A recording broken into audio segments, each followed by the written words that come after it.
Sierra Stereo loud and clear, ready for questions.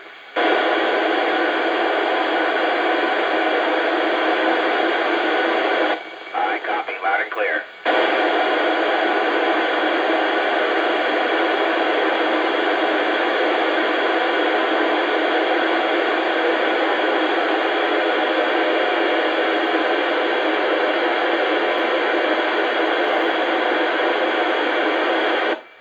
This is Oscar Romeo 4 ISS. I have you loud and clear, ready for questions.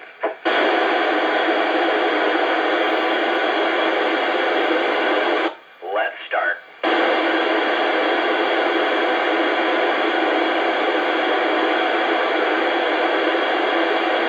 We do so many hours of exercise each day because floating around is not exercise. So I'm doing 2.5 hours of exercise every day, some pedaling a bike and some pushing resistance.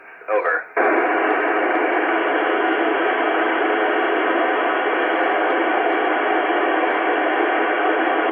So many types of food up here in space. I get to eat Russian food. I get to eat American food. My Russian crewmates just loaded me some food right now while I'm doing this call. Over.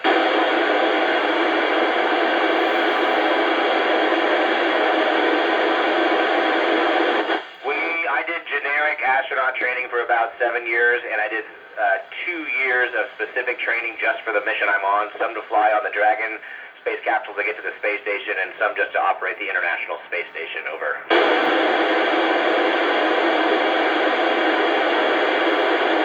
So, of course, I miss my family, my wife, and my children very much.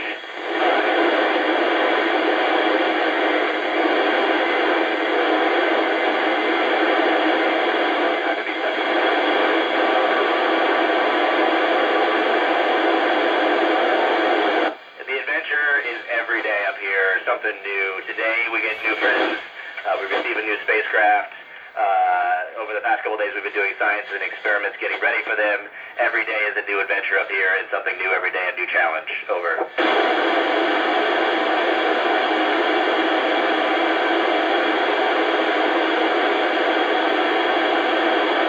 Recent advances in space, really it's putting humans in space over and over again to see what happens to our bodies in space as we prepare to go to deeper missions to the moon and Mars. Over.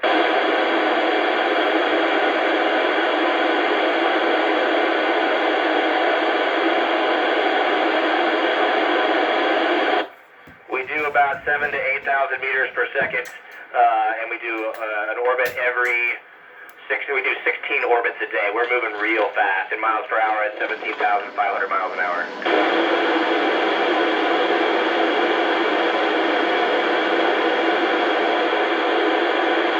So many challenging goals for space missions, but right now I think the most challenging is understanding what happens to the human body in zero gravity, what happens to the human body on the moon, and what happens to the human body in radiation, and we figure out how to do that so we can go to Mars. Those are definitely the most challenging goals. Over.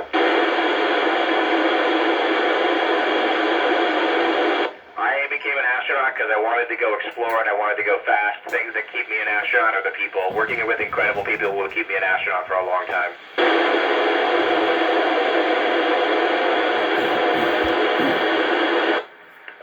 So many feelings up here. Looking outside the window generates the most feelings because you look at how small our atmosphere is and how little separates humans from space.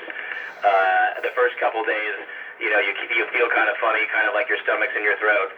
But after that, you get used to it and it's amazing. Over.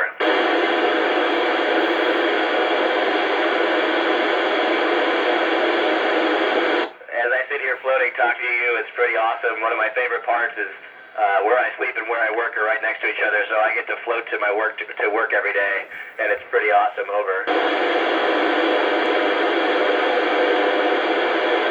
I wake up every day to a timeline created by people on Earth of things to do. This morning I woke up, I ate breakfast, I'm doing a workout here for a little bit, and in a couple hours I need to go talk to a new spaceship that's coming up to greet us, and in a few hours I get to open the hatch and welcome them aboard. There is nothing routine about being up here other than eating and working out. Everything else is something new every day. Over.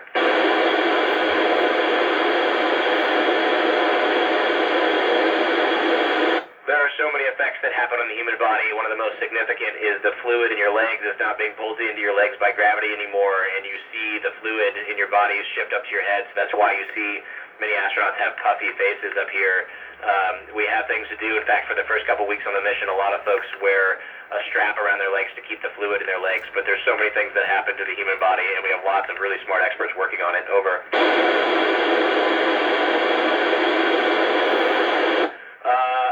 I think 40% of the time there's a medical doctor on board, and then we have video conferences with our own medical doctors on the ground once a week. Additionally, all of us are trained in basic medical care. I'm trained to do sutures, even though I'm an aviator background, a test pilot. I can do sutures. I can do basic medical care up here, and it's just all of us are trained for it. Over.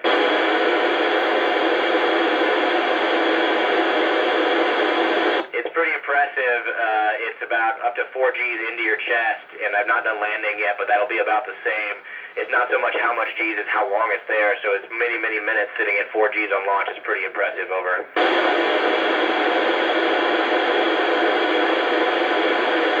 Our connection with Earth is getting better and better. We have, we are the satellite, and we're getting better and better connections, so at any point in time, I can call up a friend or I can video chat with some friends on the ground, but, try to minimize that a little bit because you're focused on the job up here. Over.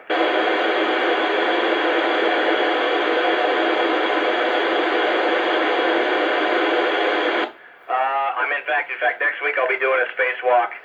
Super excited to go outside and do that. Our spacesuit's got about 7 hours of air, and actually mainly the ability to scrub the CO2 that we generate out, so about 7 hours.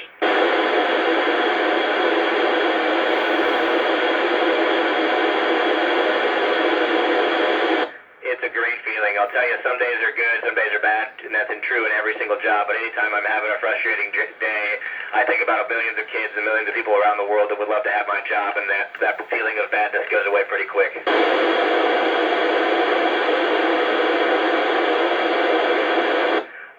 There's so many things to do in free time. We hang out with our crewmates.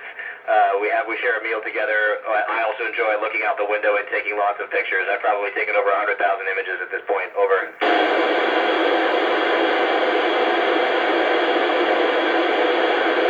I've seen a lot of beautiful things, but 2 weeks ago I saw an incredible aurora with satellites. There were also satellites that are orbiting, and it was dark outside, and the sun on the other side of the Earth was illuminating the satellites and reflecting the light from satellites moving across the horizon into my eyes amongst an aurora while lightning was going on the ground. It was just so much happening at once that you could see with your eyes, and then I saw a meteor, and it was all within the span of a few minutes. It's incredible.